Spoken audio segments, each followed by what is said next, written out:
Stephen Welch. And Bill, can I get a motion to approve the agenda? Motion to approve an agenda. Excellent, the agenda. The agenda. We have, our agenda is always written down in black and white. That's how we operate. Okay, so we're here today to two items. One is to have a discussion basically around my initial thoughts on initiating and then managing operationally the integrating energy resiliency work group. And in addition to that, I wanted to touch on HDC regular meeting best practices. And just for the sake of clarity, as I put in an email to Tim Carruthers, the intention is that at a later date, but sometime soon, we, the HDC, will engage parties who'd like to be involved. And after doing so and addressing any related matters, then the meat and the potatoes of the work group can be start to play into that. It can begin to be addressed. On the initial thoughts, and basically this is going to be an opportunity for me to talk. Great.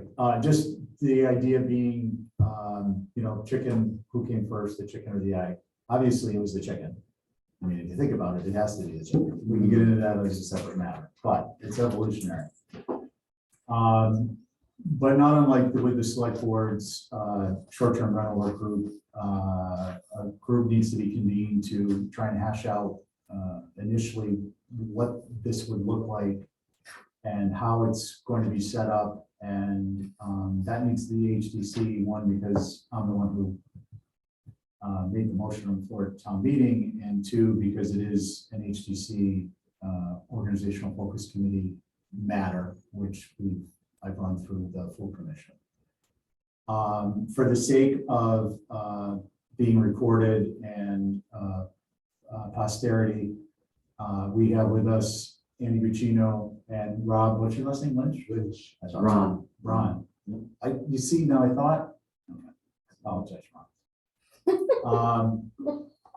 I ran into Andy at the Getch nuclear panel discussion and brought up, and the sake of our during the course of our discussion afterwards, this concept of him coming as a objective third party who has more than advanced knowledge of many of the issues on a technical level, and also has an appreciation and understanding of the aesthetics and the historic district and all the things that entails. I felt it would be beneficial to have someone like Andy partake in the discussion and give feedback or walk away from the meeting and think about it. We'll meet again, and then we can get things off the ground. So along those lines, that's kind of the background. Where we are with this is I'm thinking, as we've done with, and you're probably not familiar with it, but the Organizational Focus Committee has taken topics of importance to the HDC and chunked them down into manageable modules, and then provided after study and input from respective parties as is appropriate, we have gone on to provide a recommendation to the HDC for either policies, guidelines, or regulations. An example of that is the HDC mini splits. The benefit to that is that it provides clear goalposts, and because they're guidelines and they've been voted on and adopted formally by the HDC, they are not, there tends to be a little bit more consistency, and it's helpful for everyone. So solar is, I think, going to be the first module, and with respect to the energy resiliency, and then there are others that we will take up.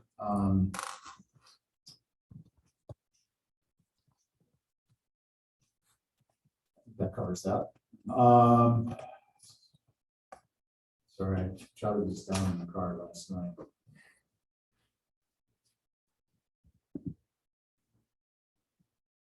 And we're into the polysilicon shortage that's happening, but that might have an effect on solar. The sleep's coming up. I think, so on the solar, there's two things I want to just touch base for you guys again. This is for you to think about, and then we can talk about it at the meeting, but I want to get at least this shot out on it. The idea would be that we will work up an interest form, something simple, patterned after the existing town committee form for membership to a committee. And once we do that, we would advise interested parties to contact the state ethics office to confirm that there's no issues. And we would, from there, begin to address the issues of solar. So that's, I mean, I'm going to keep this simple, because simple is not, somebody very wise once said simple doesn't mean easy, but in this instance, that part, at least getting the words out, is pretty easy. I think it's going to be a lot more involved once we start getting interest forms. The other aspect of the solar is, one of the things I'm considering, and I'd like you guys to kind of chew on this, is categorization of solar in a sense with respect to integrating into structures. And there's really two separate categories. There's existing and new structures, because they present different challenges, and new structures perhaps fewer challenges. And then the other category is, acknowledging that the whole island is a historic landmark. We have the old historic districts, which are highly sensitive. And then we have other areas around the island which might be considered for various reasons historically, their historic nature, although they aren't in an historic district, to also be sensitive. So for instance, a subdivision that was created 20 years ago in the Mid-Island area, like We don't care what happens in Mid-Island. No, I'm just saying, but like Pine Valley versus Mattakit, they're neither of them are in a historic district, but they both are in the historic landmark. And in Mattakit also, the reason I mentioned that is because in areas that tend to be sensitive, like I would say Codfish Park is an example, but it's within the Sconset Historic District. Those tend to be more that tightly clustered, really more historic type neighborhoods where, for instance, in Pine Valley, bear with me, it will be different. And I'll explain why it would be different in a moment. Mattakit is similar because it's really pretty tight. It's pedestrian scale, walking around. It's not vehicular dependent like a lot of these other more recent neighborhoods are. The reason I mentioned what I was going to say about Pine Valley is the other thing. So let me back up. So we've got existing and new construction. We've got the National Historic Landmark and historic sensitive areas and not as sensitive areas. I'm not suggesting that not as sensitive areas aren't important, but those are the areas, and I hate to use Mid-Island because it's such a, I mean, if you talk to a real It's estate. where you broker- just dump all the shit. Well, That's where I live. Yeah. That's where I live. Hey, we all live there. I But know, Mid-Island- and I'm very defensive of it. But Mid-Island, if you talk to like most people in the town maps, is this huge expanse from basically west of town all the way out, including the airport area. Mhm. So Mid-Island isn't just like the Stop and Shop area or your neighborhood or my neighborhood or your neighborhood over on Friendship. In any event, the reason I mentioned the less sensitive areas is, and again, this is just food for thought, is because I would like to give some guidance to however we set up going forward. It is going to be our responsibility as the organizational focus committee to provide guidance and a framework. Mhm. Because ultimately, this is something that the HDC commissioners need to sign on to. And we know, having sat literally with the other commissioners for years, likely what is going to be something that they will sign on to. So part of what I'm thinking about with respect to structuring the group and part of what I'm thinking about with respect to the initial topics we get into, they're all patterned after what it is that can be brought to the full commission with a recommendation Maybe we do steps, but the idea is that so we can have success, maybe they're small successes, and then we move on to the next part and we build from there. Part of the reason I'm going to back up is that I mentioned these less sensitive areas that are newer developments is because that's a great place for determining whether there are consent conditions for solar or not, and what type of discussion we have amongst ourselves, with other parties involved, with interested parties involved. So I just mentioning it so you guys get an idea of what's been in my little tiny head for been thinking about this. Because I think if we were just to go into this and say, well, gee, who's interested in coming in and talking about solar, that would be helpful, but without any structure, it's going to be hugely problematic because we're not going to have any organization and we're not going to have the leadership we need. So I'd like to get some thoughts. I know that's a lot, but I would like to get some thoughts on that. I will say that I think it's important to be getting in, and this will be the case going forward. And frankly, this is how I operate. I think it's important to get public input. Currently, you guys are here as members of the public invited to just kind of interact with us so that we not only have another set of ears, but we also have someone who's not part of the HDC. But again, as I said at the beginning of the meeting, people, or Andy, Ron, welcome to be here, who are well-versed in the technologies and the technical aspects, but also understand the aesthetics and the importance of the historic district. So having said all that, Val, do you have comments initially, and then I'll go to. It's, my brain is overdone. Yeah. Friday at 4 o'clock.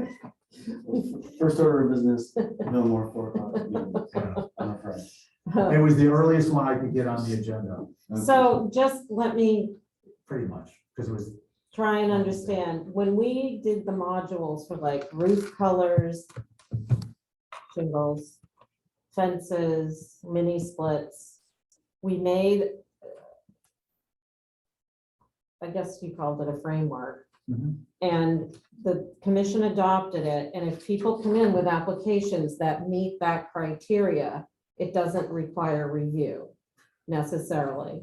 Yes, and that's correct, but that's Okay. not necessarily what I'm saying here. Okay, I'm saying similar, but due to the nature of solar, I think that there are going to be there's going to be many applications we have to review. Let me say many. Of the percentage of applications that come in, easily half will still have to be reviewed. It's the only thing I'm looking to do is. guidance for people coming in. Yes, but then those that absolutely meet it and they're in areas Yeah. that we designate under whatever category we, because it needs to be appropriate. We can't just arbitrarily decide, oh, you can do, these are consentable in this area, but not in this area. No. There has to be a rational It nexus. sounds like a new map. to me. Yeah. Sounds like a map. There may be like a solar overlay map where there's areas that are consentable if it's on the rear of a house, on the dormers, or on the main mass, or on the secondary or tertiary masses. And even if it is visible from a street. Now, I'm not saying all of them, this like needs a lot of discussion. Yeah. But I'm just saying there are instances like there's That's none. a for instance. Yeah, yeah. So that's a for instance of where if it came in and it met the guidelines, if it was in the overlay area, perhaps if that's how we do it, then it would be approvable. I just want to caution y'all, once we get into something like an overlay area, it brings a whole different level of public interaction into play, which is, if we are designating an area as X, Y, or Z, the folks in that area, I don't know, look, at least ethically and in terms of a citizen of the community, I don't know about legally, but I think maybe even legally, we would be required to notice them and have them be able to participate in the public hearing, which is a big lift. I'm not saying it's not worthwhile. I'm just saying these are things we need to keep in mind.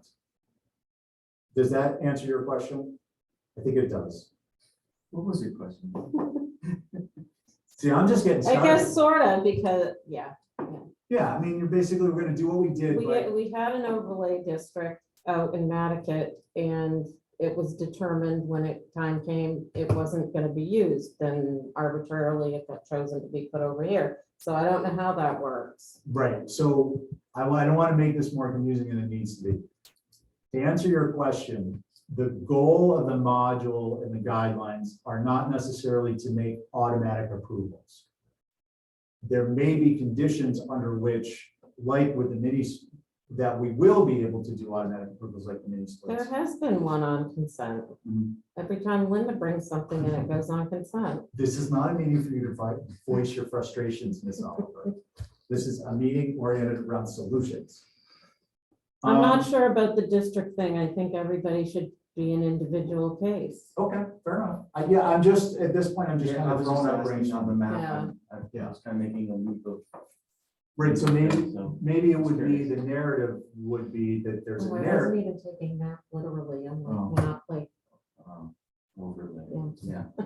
yeah. Maybe that concept would be developed slightly differently along the lines of a narrative that would describe area characteristics that are conducive to more readily being approved under the guidelines.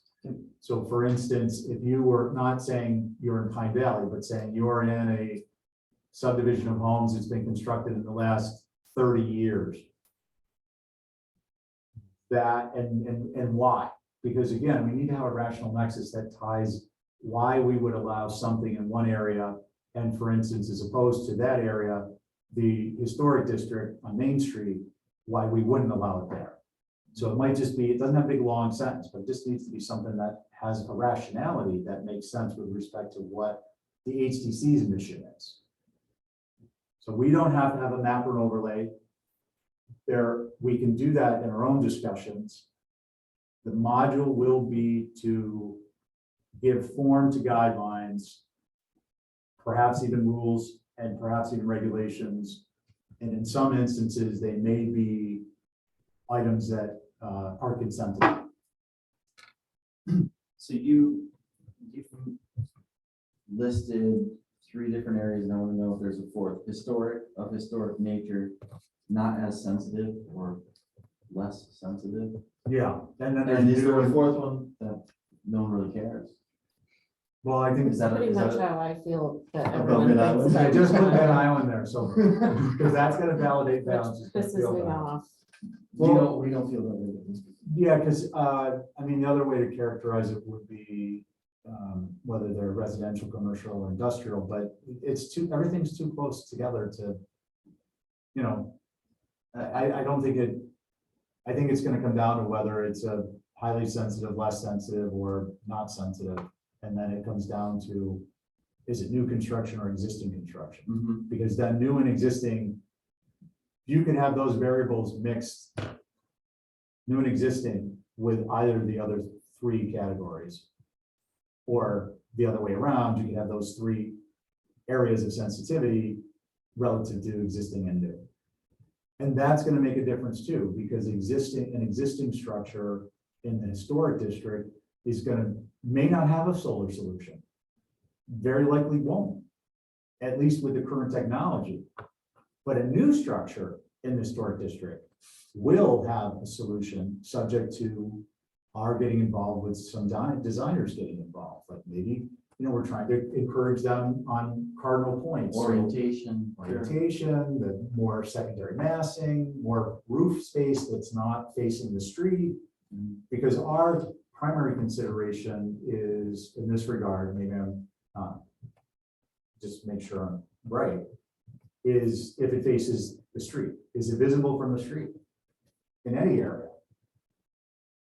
And then if it is, what are the mitigating factors? What are the offsetting factors? And in the historic district, there aren't many. In fact, there aren't any. And not in our existing guidelines, and I don't think that will change. And I don't necessarily think that's unfair. This idea of we've got to balance energy needs with historic preservation is, I think, an improper framing of the topic. Because what we're looking at doing is integrating energy resilience into our decision-making process, which I think will have much more strength and firmer foundation, both with this commission and future commissions, especially with respect to the climate circumstances, energy circumstances and costs, all of it. So I don't want to get caught up. Solar is a module. I'm backing up a little bit, giving an overview. Solar is a module of this. It's an important one, but it's the most pressing because it's, what came up at town meeting. And, we agreed. I volunteered to HDC to approach it through, a review with our work group. And we want to get people involved in that. Mhm. Does that all make sense? Yeah. Okay. To be clear, there could be no changes adopted by the group. Yeah, I'd be really disappointed if those. I think we all would, but I'm just, But yeah, they could, Yeah. depending on the composition, and it could be like, no. do you have a sense of what other modules might be? We talked about a few kind of. Yeah, I'm gonna hold on those. It's Okay. okay. That's fine. Just not only, it's a T, it's the long T. It's the you know? long game. I appreciate the layout and the format of the approach. I think it's, we take a bunch of meetings, Mhm. a lot of vetting of concepts and ideas. But I think it's Another the- meeting. more meetings, not on Fridays at 4, but it's the only way to approach the problem or the challenges. So, I think we have to go through it, understand it. Is there, building with Nantucket in mind, are there other mitigations inside that document that would supersede anything that's in? No. Well, this is sort of was written as a Addendum. addendum to it. Right. It doesn't have anything, I don't think, in the book itself. Right, so mitigations, and there's nothing in the guidelines. So it's interesting, right? So the Nantucket Historic District Commission, really one of the first historic districts, certainly in Massachusetts. It has its own legislation.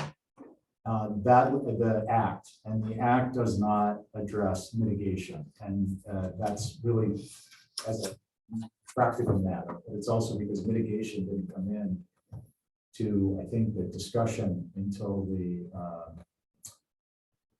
National Preservation Act, right? Is that? Yeah, came about, which was, and then that addresses what is a mitigatable adverse effect and what is not. And then it addresses what mitigation is. Is it monetary? Is it? What? Well, I'm just talking about the Preservation Act and what they talk about when they talk about mitigation and offsetting. So mitigating facts can be screening, it can be its location. So it's in the old historic, it's in town, but its orientation mitigates its presence. So, Like the one behind the Nantucket Hotel. right, or the one that Zach and Tobias put up, which is on the pergola, both at their shop and one across from the town book. So that's a mitigation, is how and where it's installed. I'm simply saying, because he asked about mitigation, mitigation isn't really discussed in any of the documents. I think it's worthwhile to have that discussion. But, one of the mitigations for me that will make sense on consent, and that we're getting into an area that I don't really want to get into too much of, I don't think it's a violation of open meeting law. We've got a pretty wide berth here. But the idea under this module is, there might be areas that part of the consent is whether you offer mitigation of a bond for removal. What's the useful life of this technology? 25 years? Where's it going to go when it's done? And these aren't easy to recycle. So, and I'm not suggesting that this is hard. I'm just, it's just coming out like, maybe you put a bond up for it to be removed and recycled, so that all these toxic chemicals aren't going into the landfill after being crushed or going up to the incinerator and further up north in Massachusetts to make electricity. Like, I'm using that simply as an example of what mitigation can be. It's just like one thing, because I've been, reading up on different things and that occurred to me. Not suggesting that that's one of them, but it is an example of where monetary comes in. It doesn't necessarily mean you're giving the HDC $5,000 made out to Bell Oliver or Stephen Welch. It means there is some type of a monetary offset, and it again has a rational nexus to what the problems are. Now, is that part of the HDC's purview? Probably not 110%, but certainly a good attorney and myself would argue a reasonable manner on how to make it clear that it is. Because a part of our mission is to protect the character and setting of the historic landmark to promote tourism economy and protecting the environment in relation to these architectural elements that we're perhaps helping to introduce. How we're going to deal with them after the fact falls into that rational nexus, I think.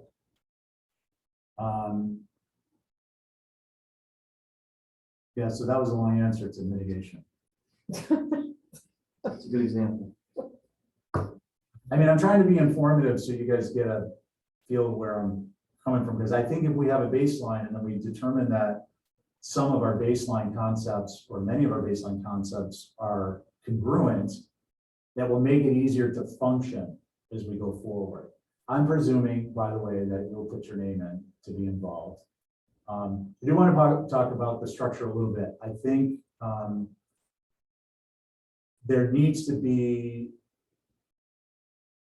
well, I think I'm going to hold off on structure until I have a better understanding of who wants to be involved, right? Because why bother with structure until you know who wants to actually be sitting at the table? Because it's just a kind of a form of mental gymnastics. I think what I would like to do as a walkout from here before is get an idea from you guys on my thoughts on what the interest form looks like. And as I mentioned, it's a form that will be patterned. We're looking to determine who's interested and what their interest is. Not dissimilar to what the town asked for when they're doing committee membership applications. So we would actually pattern, I started to do, we'll pattern it after that, but we'll want to know what's your background in the relevant fields, what's your interests? Is it just a civic interest? Is there a monetary interest? Do you work for someone who's involved in solar? Do you own a solar company? Do you have a relative who's involved or owns a solar company? Are you a member of a preservation board? Are you a member of the historic advisory board? So Go ahead. You don't think we should try to come up with, what did they do for short-term rentals? Two selectmen, No. okay. The reason I don't think that is because I think, well, what's going to happen with this, I think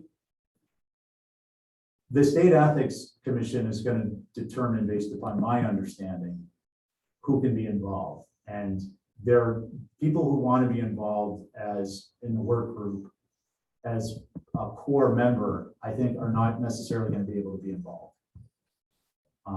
If you work for a solar company, there aren't enough solar panels on the island to get over the threshold of your being involved and having it be okay. The short-term rentals, if you own a short-term rental, there are enough, as determined by the state, there are enough short-term rentals for you to be involved. And when I say involved, I'm not saying, I need to clarify that. Yeah, that's a little confusing. Well, I'm not suggesting people who have a financial interest can't be involved. It's just that your level of involvement is different. If the state ethics says, no, you work for a solar company, there are 10,000 homes on the island and there are 400 solar installations, you don't reach the 15% or whatever it is threshold for this to be widespread enough to dilute your financial interest. Therefore, you can't sit in this work group. Now I'm using words, I'm going to define. Sit in my description here is sitting as a voting member. That doesn't mean that you can't be involved providing information, specific advisory, all kinds of stuff. Like, I'm not suggesting, oh, now we don't have to have people involved. I'm just suggesting, I'm not gonna be involved in a committee or a work group. And then we find out after the fact that all of our hard work is tainted by an ethics violation. And I probably wouldn't even have thought about this until the select, like, probably would have, but I wouldn't have had some of the general ideas of how it might go without the select board having recently gone through it. Now, the state ethics may say, hey, there's absolutely no problem with this because of X, Y, and Z. I don't know. But I'm just, and that's why I didn't want to get into, well, we should have, I have ideas on, who The should be involved. composition. Yeah. I mean, clearly, this is an HDC work group. It needs to be an HDC product.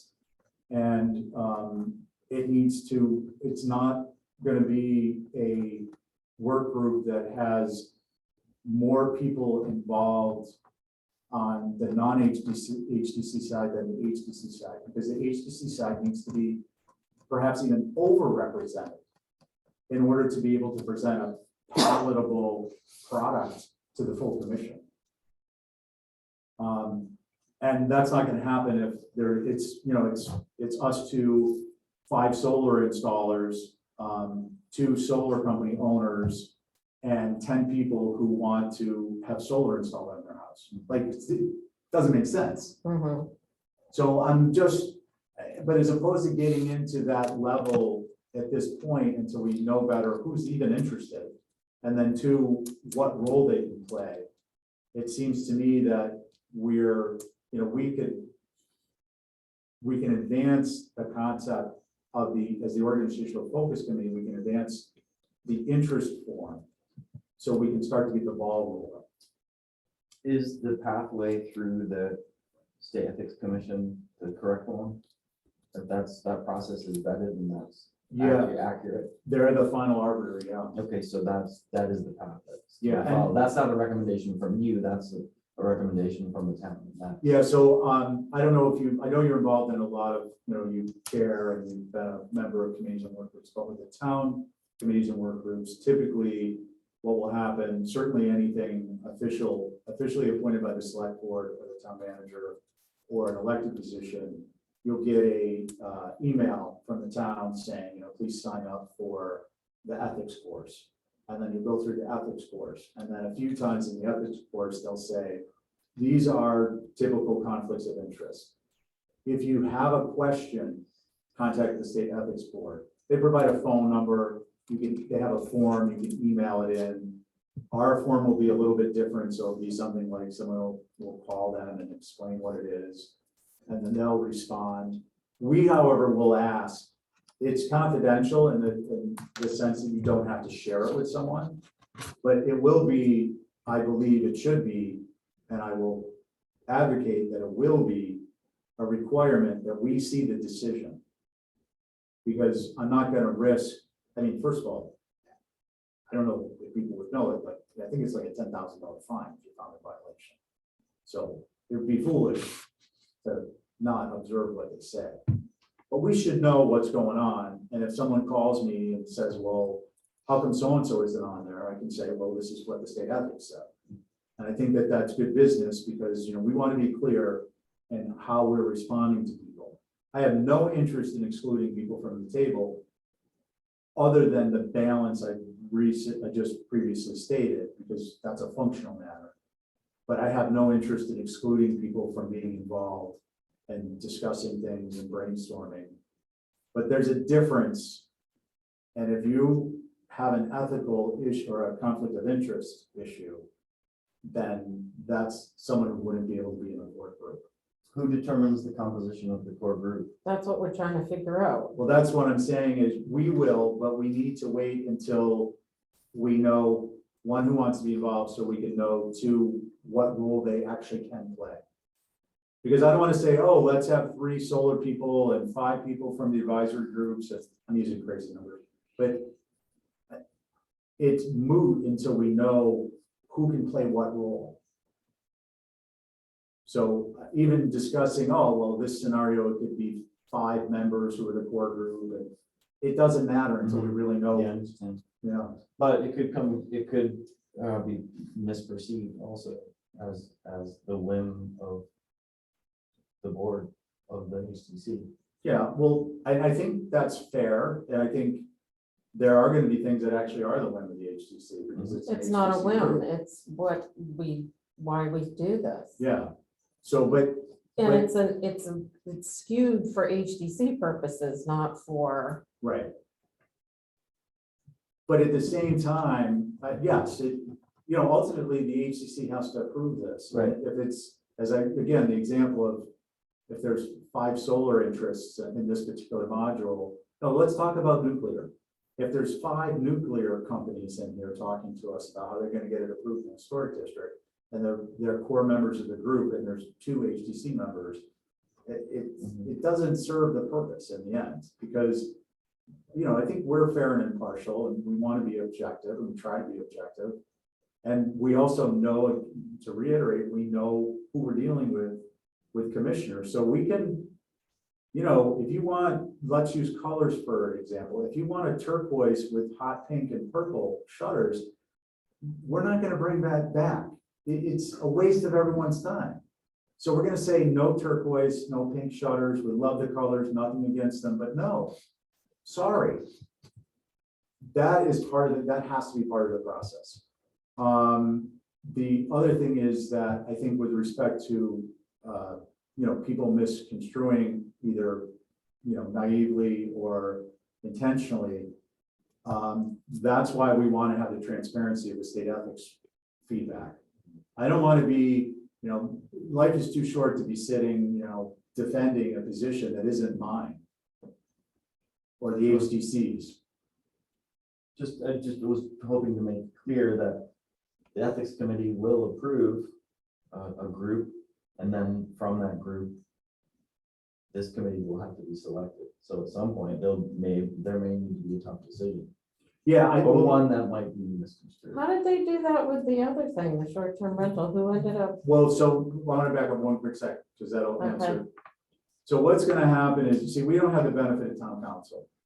like We the don't? select board. Well, we do, but we don't have the select board calls them up necessarily, and they get, they jump on it. Mhm. This is a HDC work group.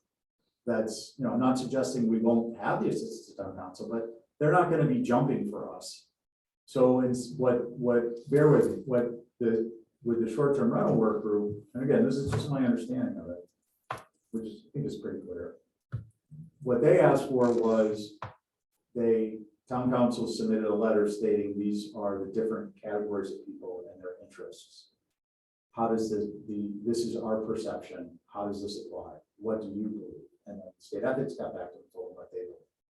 From that, they had categories of people that then they could then say, well, we want X amount of this category, X amount of that category. What we're going to be doing instead is we're going to use the poor man's attorney, which is people contacting the State Ethics Commission and telling them, and then we will be able to say, because we designed a form that identifies what category they are in, whether that category can be part of a core group or not. The core group, I don't want to mislead anyone who might ever listen to this. Being in the core group is not necessarily some big benefit. It means you're doing more work, but the weighted opinion is always going to be on the HDC side. Now, should it be fair and reasonable? I believe so, but fair and reasonable is relative to what the HDC mission is, which is to protect the historic landmark in the historic districts through the development of character and setting, which is appropriate to protect the maritime tourism and history tourism. So, someone might argue, well, it's not fair because we don't have 3 people in the core group. Well, you don't represent the HDC, and this is an HDC initiative. So you may think it's unfair, but again, if you're a painter company and you want to paint the whole town these wonderfully great colors that are perfect somewhere else, no, the HDC needs to make control of its process. And otherwise, we are simply wasting time because, again, we're going to be bringing purple clapboard with pink shutters and turquoise, balusters to the HDC, and they're gonna laugh. Well, they're not gonna laugh, but they're gonna say no, and then the whole thing starts from zero. And actually, it will start from below zero, because then there's a lack of goodwill and good faith. So, that doesn't condense down to a bumper sticker. It's just simple, like, it kind of is what it is. If we can get people who are interested, they will fill out a form, they will go to the state ethics will get back to them, they'll turn that in, and we will be able to determine what category of people can be involved in a core group. From that, we can determine, oh, we can have a solar person who's a third cousin to a financial interest. Or we can have a solar company who produces solar products, but they have many, many markets in the US versus a solar company that installs only on Nantucket.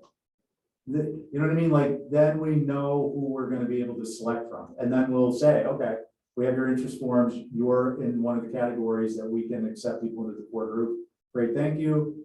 But this isn't just like you come and you get to talk, you have to do work. Like, everyone has to pull their load. Like, we have to produce a product at the end that can be presented to the HDC. Schematics, maybe, drawings, narratives, like, it's not, you just, you have the opportunity to come in, unload your position, and then wait for it to, be blessed by the HDC. The rule of law. Yeah, I mean, does that make sense to you? I don't know if you agree with it or not, but I want to make sure it makes sense. I haven't been presented with any alternatives. Right. I don't know if there is one. I'm not being critical of it. Yeah, no. I'm trying to understand the workflow and the makeup of the group. One thing that came to mind is potentially whoever sits from the HDC might be the advisor of the committee. And the committee actually is charged with everything that you just described, but to present to the HDC advisors. Again, to filter out what you're expressing as, what's not going to make the cut already. I'm just throwing it out there. Or is it vital that the committee members from HDC actually sit in the group as voting members? Well, if we don't sit in the group, then it's not an HDC. Well, I mean, but this, I'm not, yes, but I guess, so, yeah, I think if it's a committee, bear with me, I think if it's a committee constituted with the powers of vote on a recommendation, then that model you just mentioned probably won't be successful because the advisors don't have control over the process. And when I say control of the process, I'm not suggesting to shunt or close down discussion or ideas. I'm just saying it's not close enough to the best. However, it may take more of that model if, select the state ethics come back and says, none of you people can be involved. You're way too close. You sell solar, you install solar, your mom is, your son is, or your nephew is a solar company. Ron and I tell people how much solar they need on their house to be net zero. Yeah, but see, you do that in the capacity of a HERS rater, which your occupation is not to benefit financially from solar. You do the same thing with hot water heaters, instant hot water heaters, better insulation, air sealing. Right, we're not getting a kickback. Yeah, there's a host, well, there are some HERS raters, maybe, but I presume you are not. I didn't know that. Yeah. But maybe that model would be more along the lines if the regulatory agency says no one can be involved. Okay. And then we just sit, we would have an objective party who would be on the committee, on the core. I don't want to use committee because it's not really a committee. It's a work group and it's not even a work group yet. So I'm saying core intentionally. So the core may be, it might boil down to 3 people because, having 5 people is unwieldy, because we need to be nimble. We need to make. There's a lot of decisions to be made. Yeah. I don't want to complicate the process, but I also want to insulate the group optically from town because there's going to be a lot of scrutiny. And so I think that that's important. And meddling. And meddling. by all kinds of parties. Yeah. So that's why, I think it's gonna be really important for us to be, a nimble group who can be responsive to the topics that we are bringing forth in a fair and even way in order to advance the concept of integrating energy resiliency. Not promoting one technology over another, not, how do we make this better for all the parties involved? Not at the expense of the historic landmark, but to the benefit of the historic landmark, to the benefit of the community members. I think we can do that. I think if someone has an agenda otherwise, they're gonna have that agenda otherwise, and there's not a damn thing we can do about it. And they're gonna be, spouting off about it as much as they can, saying, oh, this is, that, or it's not fair. Well, the proof is in our actions. It's gonna be fair. And, you can come and you can have a jaded perspective, and that'll show up next year at the floor town meeting, because I damn well will be standing up and saying, hey, look, on this date, and this date, so-and-so came and said this.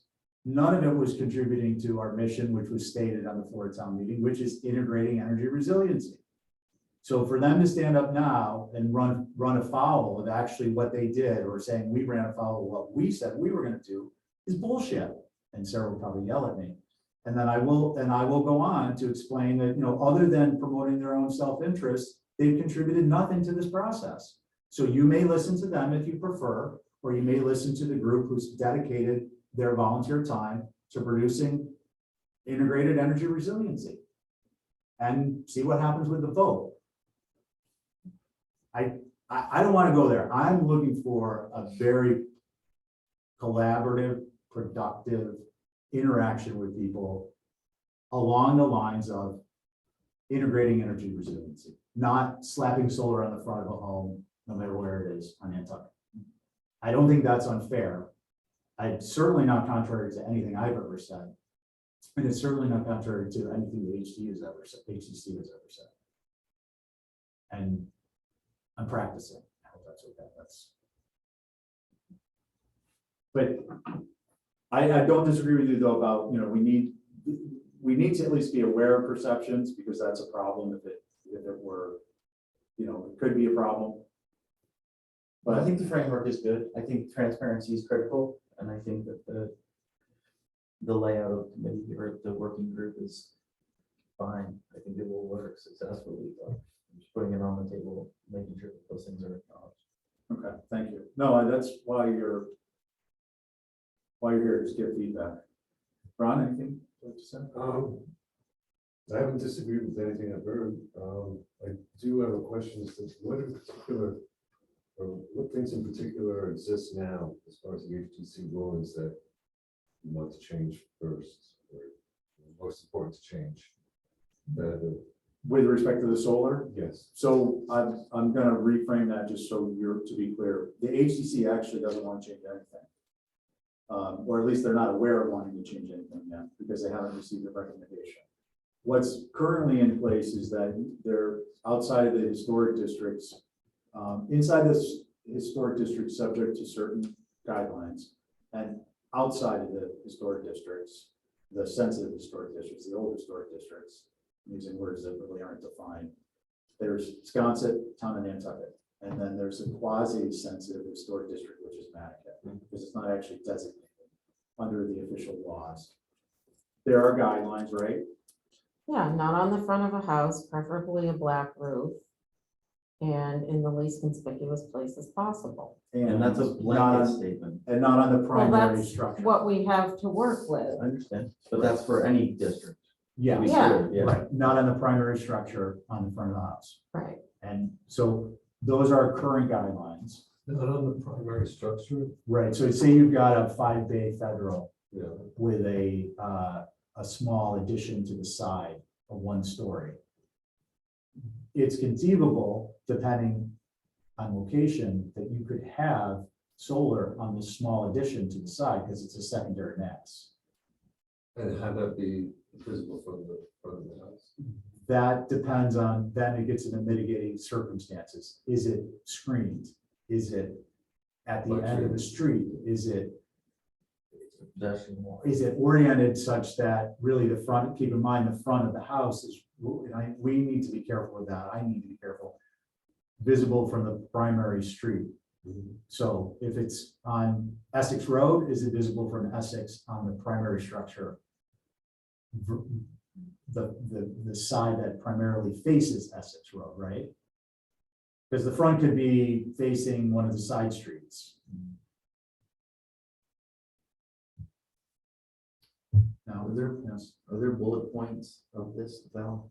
yeah, it's in there. It's in here, it's all in here, okay. Yeah. And part of There's this, illustrations part and of stuff. us coming in green No, it's on fine. this language, but I actually was gonna do some research to prepare myself, but I think it's better to come in cold. Dude, you gotta stop slacking off. I know, I've been very lazy, but I wanted to come in cold because I wanted to kind of look at it through a fresh lens. Yeah, no, it makes So- perfect sense. So that was my objective. So I think that primarily summarizes the guidelines As they exist now. as they exist now. It's, And what are the things that you would like to change? well, the other first? thing is it's not in the bottom third of the roof, I think. It can be on a structure, or it shouldn't be on the bottom third. One of the things the HDC has gone, well, what I'd like to change is, personally, and I think I can speak for you since we've discussed this ad nauseam in meetings, is to have, the solar, where it is applied, where it will be visible from this back.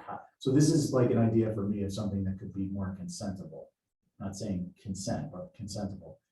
There's none of this sawtooth, these are very rectilinear patterns, rectilinear forms, sheet goods, which are inconsistent with every nature of every architectural element in the historic landmark, except for a very large pane of glass, which itself is inconsistent with historic architectural elements. So if you're gonna have that, then it needs to basically look like a roof. And in order for it to do that, then it needs to be, there's, no stack. The plumbing stack isn't there for ventilation, and you're using sacrificial panels that are cut in order to fill in where you need to. So maybe you can fill everything in left to right, but you need 6 inches on the end, so you sacrifice a couple panels and you install them, or you maybe need 6 inches on the bottom.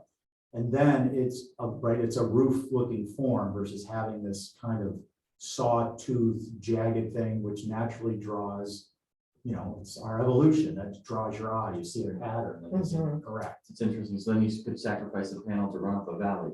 Right, exactly. So, And we were talking that we could have a whole gear toward new construction to think of this stuff. Where are you gonna put the stack then? So that it doesn't have to be cut out, Right, stuff like that. absolutely. and those types of things, articulating them in the guidelines is helpful for everyone.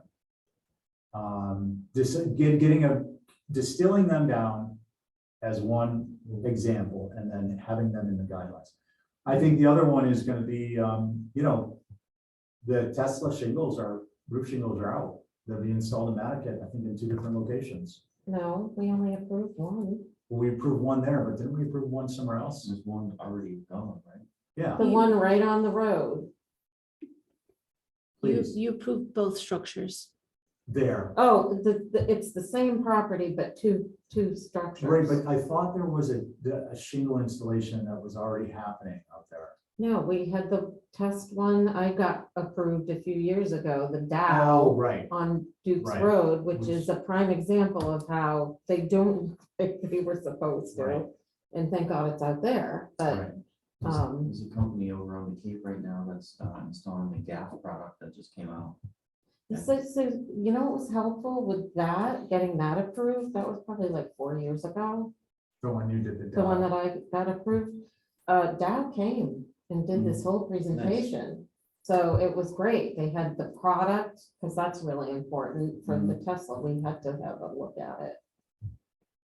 I think there's gonna need to be some engagement.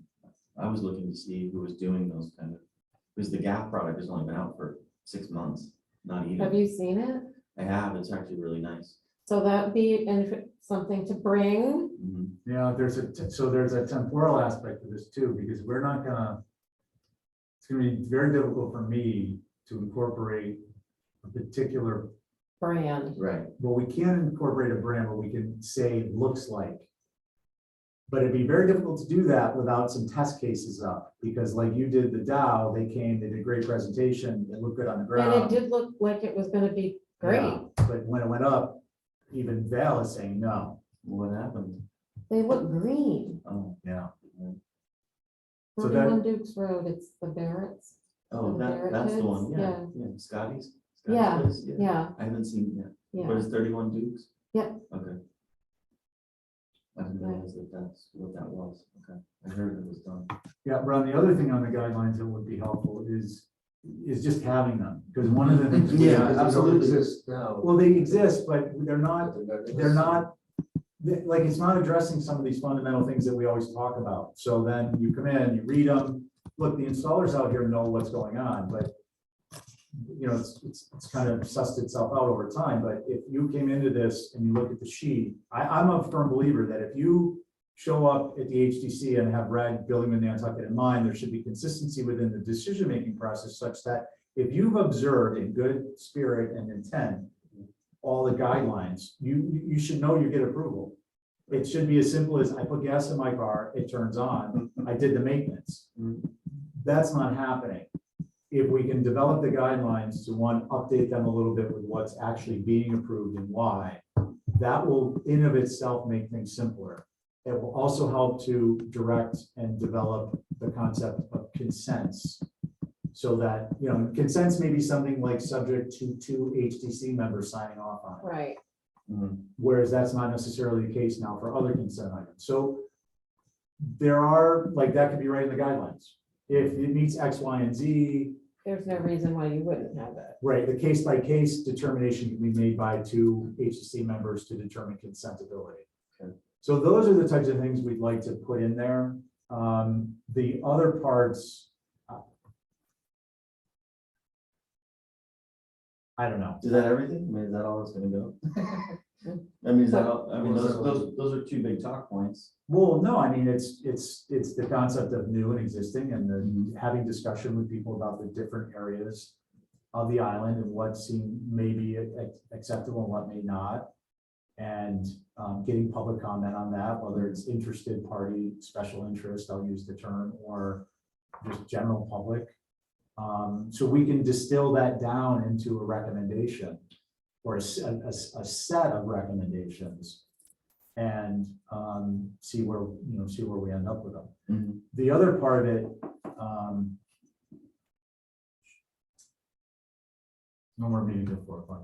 Yeah, Can I just right. I'll just throw 2 points in. One, Stephen and I talked about ground arrays Oh, yeah. a little bit. I think that's an important one to acknowledge. I think it's a great way to mitigate. Well, that's one, an alternate in this, if you can't put it on the roof, Right. that's, Right, and then I think the idea is like a neighborhood. Further defining what ground array means and maybe, I don't Yeah. know, without having. you read- know, there was a guy out in Head of Plains that was gonna put in a big array. It was a house that was getting remodeled or something, and that's way out, you know. And he came up with, I think it was, I can't remember which solar installer it was though.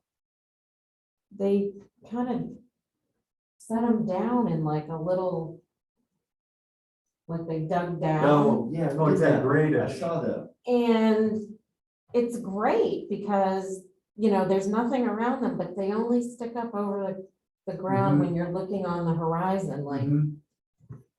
Which, it was really a very smart, and this is a great example of like what I'd like to have. we're looking for people to have suggestions Right. like that. Because like if we can bring, so then we're kind of just, then we're taking these suggestions and distilling them down for recommendation. But so the idea of a near grade level installation or a near grade level installation that isn't, you know, we discussed this briefly. I think I've talked to you about it in the past. You've got a bunch of homes in Pine Valley and they share a backyard and it's just a big buffer.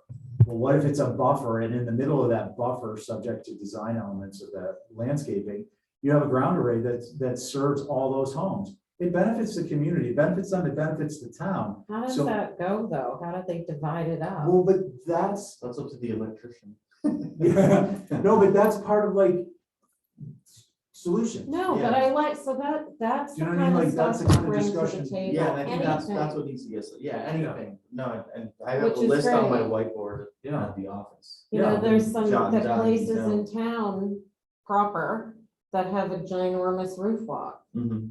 They Right, put them up there. right. It was brilliant. Mhm. Yeah, Yeah, and I don't think we have to, the goal is not to solve Every everything, single, but but like, to offer suggestions and to actually encourage the creative process. exactly, and you might know of a product that we've never heard of, or there's new solutions coming every day. I can't pay attention to everything. No, I no. try, but,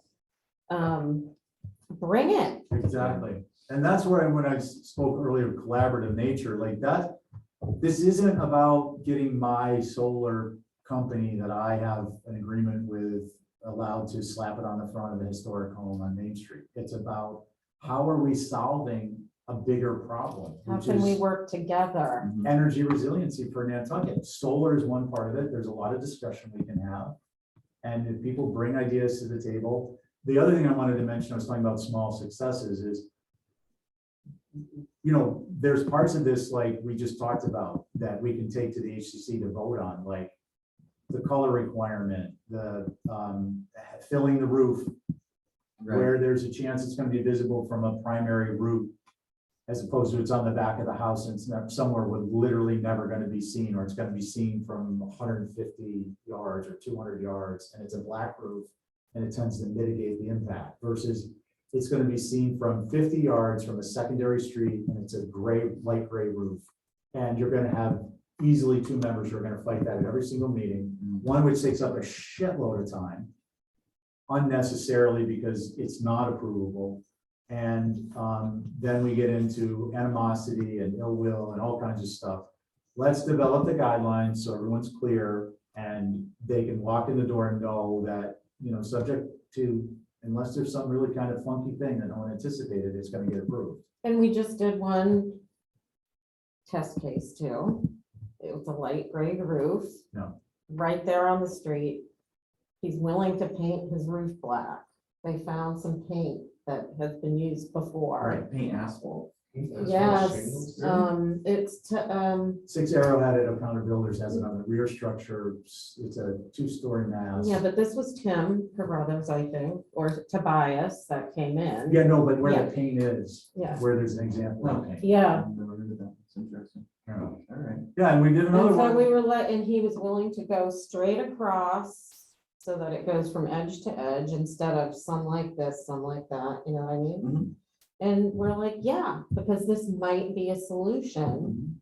It's nice, it's good innovation. Yeah, And then we just approved the Tesla one out in Mattocket, which is on one side of the roof only, but it's the entire roof. Mhm. And But it's not street facing. it's not facing this Mattocket road. The Tesla guy was here, right? And he didn't want to do that. And then the owner, I was like, you know, I looked at the guy and the owner's like, yeah, we're gonna do it. The sacrificial panels on the edges. Yeah, So now that's a great test case because it's a new product. Again, it's not completely foreign because it's more of a tile, roof tile, overly large roof tile size. It's not this huge. but they still lay Panels. on top of each other and look. Yeah, they have they're some sort of dimensionality. like shingles. yeah. Mhm. Yeah, And then that one, we just, you know, we decided that since, I know Kara wasn't thrilled about it, but since the front of the house faced Mattocket and the rear of it wasn't visible from Mattocket at all, that the front could stay gray. You didn't have to change the roof color. Okay. I mean, just like, it's not well, like, and then you- that's a question for anybody who knows that. Don't they have silver panels? So if you had a light gray roof, you silver, I don't think so. not just black? I don't think so, because they wanna be like a vacuum to suck this. I mean, there's a nature of this that's silver due to the components, but I don't think I don't know. I've never seen them. I know they have green ones if you buy Dow. It's challenging They're to, black when they start off. Yeah, and then they turn. it's challenging to design around products, that's the Yeah. problem, and we could have an endless run of criteria Yeah. devised around products, so. Yeah, I think on that note, the form is gonna be more important, to a certain extent. If it's an outrageous, you know, if it's just a color that's so atypical, that will be problematic, but if it's generally a dark gray or a black, which these will tend to be, more what drives it is the form. Is it these sheet goods that are, 30 by 50 or 62 or whatever? I'm sure they're measured in a metric system. I don't know if it's centimeters. I mean, you can measure everything, but I'm sure they're produced based on a centimeter basis versus a typical, 16-inch, 24-inch on center type of increment where stick-built United States homes are, designed based on. Mhm. A sheet of 4x8 plywood, like these may be based on odd number increments, like the 31 inches You long. to accommodate the brackets, you mean? Yeah, whatever it is, they're just not designed based upon United States residential construction techniques and increments. Everything's 12-inch, basically. It can be divisible by 12 or 16. Okay. So I think there's a lot there, but I don't think it needs to get complicated. It's gonna be my job to make sure it doesn't. I'll do my best not to make it overly complicated myself. But I think we can, as long as we, I think there are certain steps we've already discussed that need to be taken in order to determine who can sit and how they can be involved. And then once we get through that, then we're really discussing what we're going to be discussing. And as long as people come to the table and they're willing to work on solutions instead of promote their own pocket product, then everything will be good. Say product, not Pocket product. I'm gonna go. Yeah. Can I ask a point of question before you go? Me? Yeah, everybody. I'm gonna ask everybody. Is there any version of any of this where in a not so sensitive, less sensitive area, someone would be able to put some type of solar panel on a front facing main mast? I think Or not? Bunker Road. so here, well, we Because I'm tried gonna it, be so asked, I'm there's, gonna be asked No, I as know. someone that's sitting in this group. There That'll be the is, first question. we did a test case out in Mattocket across the street from Millie's, Washington Street, If I may, and that was a disaster. Essex Road, a few months ago, you just approved solar, I believe, on the front of the house, but the house is on a side. Right. And the solar panels got pushed back, not towards the end. And Gray Ave, thank you, that's a good one. I think didn't we approve, Ben Norman came in and he wanted it? Yes, So yeah, it's on the front of the house, on the secondary mass. Okay. What we're finding though, and where we're running into problems is a solar company or two in particular, who I will not name, come in and they want it on the primary mass, facing the street with no mitigating circumstances in terms of screening or anything else. no, like in the secondary mass. I On a think gray roof. he was gonna put a tree. Yeah. So from the street, it's not, Mm-hmm. you know what I mean? Ben, A good example of, I was not for this, but it did pass and it's mitigated, is the radio station. They have those trees right on the street, so it is on the front of the building if you pull in there, but it's up high and the trees are there, and so it really is not yeah. drawing you over there. And we also approved it on, look at that. We also approved it on Nan Crispus house. On the Oh, front. yeah. that's a But they great never example. mitigated, that was the. They're kind of mitigated now, Oh, they are, kind of, okay. But again, but yes, they are. secondary mass, but still facing the front. But so if someone comes in and look, I don't want to harp on it, but we've been facing this repeatedly where it's just brought in as a test case to go to the select board to then kick back to us. Mhm. Because the select board is not looking at the level of detail we are, they're looking at the concept of energy. Well, that's good, and we are too, that's part of what we're here for. But we're also the HDC, and if you're coming in and you're saying, I want it on the front of this building, and I'm not gonna put in extra panels, and it's gonna be on a gray roof, and it's gonna be on the primary mass, it's gonna be a no, and no one should be surprised about that. But that's not to say it can't, again, when I say the front, I mean, facing the street, the primary street that the home faces. We've approved them. I'm not saying we approve them all the time, but we approve them. And I think that subject to some changes, we may be able to approve more because the vent stack won't be in the way. And people who are, under budgeting will be able to, put in a panel where before it would have been, you have a panel, you have a hole, and then you have panels all around it. And nothing draws your eye more than a white piece of PVC pipe sticking up through Yeah. a shingle covered hole with shiny black stuff all around it. That's sawtooth. I have to. But before you go, I'm gonna jump 1 second. Best practices, because this is our committee, one of our committee topics. I'm looking at things, I want you to think about it. I'm looking at the exact same type of a model, but a little bit different. So it would be us and whomever our next member is. This is with respect to regular meeting best practices. And we would just have people come in and give us, or they could email us their list. And then- Oh, like the thing with Arthur Reed wanted to give us. some- yeah, and then we can compare it to ours, and if we have questions, we can follow up with them, and then we can make recommendations. And it may not be that we make every single recommendation at once, but we can kind of strategically roll those out for the HDC, strategically not with respect to anything ontward, but the success of making the meetings more efficient. So there might be like 3 things that are gonna make a shitload of difference, and then 3 that are gonna be like minor hills beans.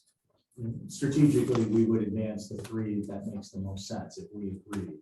So I just wanted to touch base with you on the best practice, because that's what I'm thinking, to see if you're cool with that. Because I think we can make these 1 day a week meetings way more 1 day a week meetings. Yeah, is that what I said? Okay. No, not us, the ACC. Oh, yeah. The Okay. regular I was meetings. like, so this is another meeting? No. We got rid of the Thursday meeting. Now we're gonna have the Friday meeting. You don't think I had a motive for that? Come on.